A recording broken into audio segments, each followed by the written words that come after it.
دا ته پوښتنه کړې دی چې وجنې د عالمه ده او د کور خلک وي دای سه وي عادت خنه دی هغه سره اخلاق نه دي حالانکه د کور خلک ډېر قدر کوي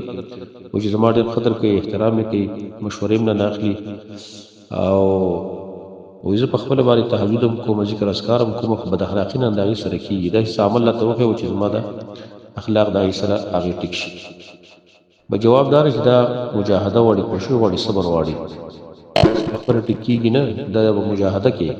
د سړي اخلاق داسې خرابي کنه د هغې دپاره خپل اخلاق ټیکول پکار دي د رسول الله صلی الله علیه وسلم سیرت وګورئ د صحابه کرامو سیرت وګورئ چې په دې خوش اخلاقۍ باندې څومره ثواب ملاویږي دې ته فکر کوه لیکن نبی صلی الله علیه وسلم فرمایلی دي ان من احبکم الی احسنکم خلقا پتاس ماته محبوب هغه څوک چې دغه اخلاق ښایسته دا حدیثونه ځان ته مخې ته کوه نبی به د اخلاق برابري د الله نبی ماته محبوب هغه کس چې دغه اخلاق ښایسته اثقل شیء فی میزان المؤمن یوم القیامت خلق حسن بهترین او ډیر دروند شی په ورځ قیامت باندې د مؤمن په تله کې ښایسته اخلاق دي کوم شی چې بد اخلاقی کنه دا د الله بدی شي او دا د رسول بدی شي دا د ملائکه بدی شي دا دار چا بدی شي لہذا